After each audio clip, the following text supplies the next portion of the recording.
Hi, ഭക്ഷണം കഴിക്കാൻ വീട്ടിൽ വന്നേ. അപ്പോൾ ഇന്ന് മുതൽ നമ്മുടെ ഷോപ്പിലെ നമ്മുടെ കാറിലാണ് നമ്മളെ കസ്റ്റമറെ കൊണ്ടാക്കുക, അതായത് ബസ്സിലോ ഓട്ടോയിലോ വരുന്നവരെ. അപ്പോൾ ഞാൻ ഭക്ഷണം കഴിക്കാൻ വരുമ്പോൾ ഇതുവരെ ആരും വന്നിട്ടില്ല. അപ്പോൾ ഇപ്പോൾ ഷോപ്പിൽ നിന്ന് വിളിച്ചുകൊണ്ട് വേജോട്ട് ഒരാളുടെ വെയിറ്റ് ചെയ്യുന്നുണ്ട് കൊണ്ടാക്കാൻ വേണ്ടിയിരുന്നത്. അപ്പം ഞാൻ വേഗം ഷോപ്പിലേക്ക് കൊണ്ട പരിപാടിയാണ്. മമ്മിയുടെ കാര്യമായ പണിയിലാണ്. Hello mummy, hi. ഏതാ ചെടി ഇഷ്ടമുണ്ടല്ലോ, ഒതുക്കിയൊക്കെ എന്താ തിരക്കില്ലാതല്ലേ? ആഹാ, എന്നാൽ പിന്നെ ഞാൻ വിട്ടേ ഒരാളെ കൊണ്ടാക്കാണ്ട് വേമ്പൂര് കൊണ്ടാക്കിയിട്ട് വിട്ട്.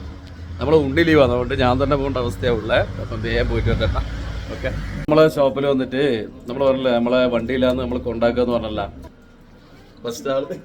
അപ്പോൾ നമ്മളേതായാലും പിന്നെ നമ്മളെ ഉണ്ണി ലീവാണ്, അതുകൊണ്ട് ഞാനന്ന് പോയിട്ട് കൊണ്ടാക്കണ്ടേ. അപ്പം ഓക്കെ,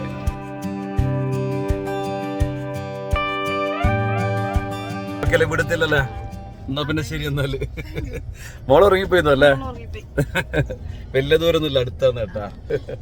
ശരി എന്നാല് ഓക്കെ. അപ്പൊ അവരെ വണ്ടി ഇറക്കി കേട്ടാ. ഇത് വലിയ ദൂരമൊന്നുമില്ല. കരിങ്കൊക്കെ എന്ന് പറഞ്ഞാല് നമുക്ക് ഇവിടുന്ന് ആകെ 2-2.5 കിലോമീറ്റർ അത്രേ ഉള്ളൂ കേട്ടാ.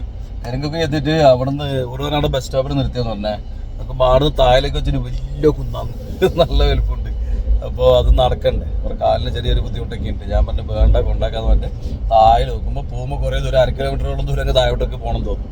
അപ്പോൾ അങ്ങനെ ഓരോ വീട്ടിൽ കൊണ്ടാക്കിയിട്ടുണ്ട്. എന്തായാലും ഒരു ഹാപ്പി ആട്ടാ. എന്തായാലും ഇന്നത്തെ ഫസ്റ്റ് ആള് ഇവരാണ്. അതുപോലെ ഫസ്റ്റ് തന്നെ കൊണ്ടാക്കാൻ അനക്കാ യോഗം. ഷോപ്പിൽ വേറെ കാർ എടുക്കുന്ന ആളില്ലേ. ഷബീർ കാറിൽ ഓടിക്കും, പക്ഷെ നമ്മൾ ബെൻസ് അധികം ഓടിച്ച് പരിചയമില്ലാത്തതുകൊണ്ട് ഓനൊരു ധൈര്യക്കുറവ്. അതുകൊണ്ട് ഞാൻ തന്നെ കൊണ്ടാക്കണമെന്ന് കേട്ടാ. എന്തായാലും വളരെയധികം സന്തോഷം, അവർക്കും നല്ല സന്തോഷമായി കേട്ടാ. അവിടുന്ന് ബസ്സെല്ലാം കയറിയല്ലോ ഓട്ടോയെല്ലാം പിടിച്ചിട്ടെല്ലാം അങ്ങ് പോകണ്ടേ. ഇതാകുമ്പോൾ സുഖമായിട്ട് വീട്ടിൻ്റെ അടമുറ്റം വരെ എത്തിയിട്ടുണ്ട്. സന്തോഷം. അപ്പോൾ നമ്മളിതിനെ തുടരും. നമ്മൾ ഷോപ്പിൽ വരുന്ന എല്ലാവരും ഇതുപോലെ കൊണ്ടാക്കണം എന്നാണ് എൻ്റെ ആഗ്രഹം. പിന്നെ ഞാൻ പറഞ്ഞില്ലേ നമ്മളെ വണ്ടി ബെൻസ് വെറുതെ ഒരു പണിയില്ലാണ്ട് വീട്ടിൽ നിൽക്കാം. അപ്പോൾ ഇതിനൊരു പണിയും കൂടി ആവട്ടെ എന്നുള്ളതിൽ വലിയ സന്തോഷം. ഇനി അടുത്താരാ കൊണ്ടാക്കേണ്ടതെന്ന് അറിയില്ല. ഇനിയും ഒരുപാട് ആൾക്കാരെ ഇതുപോലെ കൊണ്ടാക്കാൻ നമുക്ക് യോഗം ഉണ്ടാവട്ടെ.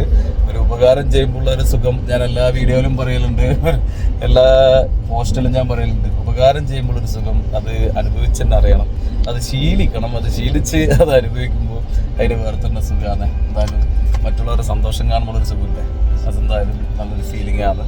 എനിക്കത് ഭയങ്കര ഇഷ്ടമാണ്. അതുകൊണ്ട് ഇനിയും ഇതുപോലെ കൊണ്ടാക്കാൻ അവസരം ഉണ്ടെങ്കിൽ വലിയ ഭാഗ്യമായിട്ട് കാണുന്ന കേട്ടോ.